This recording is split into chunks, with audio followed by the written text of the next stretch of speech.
Hi hello welcome to Mantra 5. వాహనదారులకు good news చెప్పిన రేవంత్ సర్కార్. పెండింగ్ చలన్లపై 80% డిస్కౌంట్. తెలంగాణలో వాహనదారులకు రేవంత్ రెడ్డి ప్రభుత్వం గుడ్ న్యూస్ చెప్పింది. పెండింగ్ చలన్లపై డిస్కౌంట్ ఆఫర్ ప్రకటించింది. 2 వీలర్స్కి 80%, 4 వీలర్స్ ఆటోలకు 60% డిస్కౌంట్ ప్రకటించింది.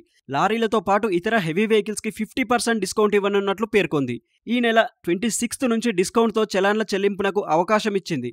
గతంలో ఇచ్చిన దానికంటే పోలీసులు ఎక్కువ డిస్కౌంట్ ప్రకటించారు. ఆన్లైన్తో పాటు మీ సేవా సెంటర్స్లో డిస్కౌంట్లో చలాన్ పేమెంట్స్ చేయవచ్చు. 2022లో డిస్కౌంట్ ఇచ్చినప్పుడు రాష్ట్ర వ్యాప్తంగా 300 కోట్ల చలాన్స్ వసూలయ్యాయి. ఆ తర్వాత జనరేట్ అయిన చలాన్లకు సరిగా డబ్బులు వసూలు కాలేదు.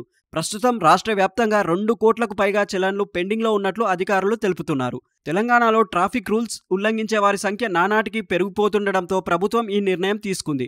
నిబంధనలు పాటించాలని ట్రాఫిక్ పోలీసులు పదే పదే చెప్పినా వాహనదారులు పట్టించుకోపోవడం లేదు. దీంతో రోడ్డు ప్రమాదాలు పెరిగిపోతున్నాయి. ముఖ్యంగా ఓవర్టేకింగ్, రాంగ్ రూట్లో వెళ్లడం, మద్యం తాగి వాహనాలు నడపడం, లైసెన్స్ లేకుండా వాహనాలు నడపడం, హెల్మెట్ లేకుండా నడపడం తదితర నిబంధనలు ఉల్లంఘిస్తున్నారు. దీంతో ఆయా వాహనాల ఓనర్ల పేర్లపై ట్రాఫిక్ చలన్లు పెరిగిపోతున్నాయి. చలన్లు పడుతున్నా వాటిని కట్టకుండా నిర్లక్ష్యం చేస్తుండడంతో తెలంగాణ ప్రభుత్వం డిస్కౌంట్ ఇవ్వాలని నిర్ణయించింది. ఇంకా మీకు నచ్చిన ఎలాంటి వీడియోస్ చేయాలో మీరు మీ కామెంట్ రూపంలో చెప్పండి. మరిన్ని ఇలాంటి వీడియోస్ చేయడానికి మీ సపోర్ట్ని లైక్, సబ్స్క్రైబ్ అండ్ షేర్ చేసి తెలపండి. Thanks for watching.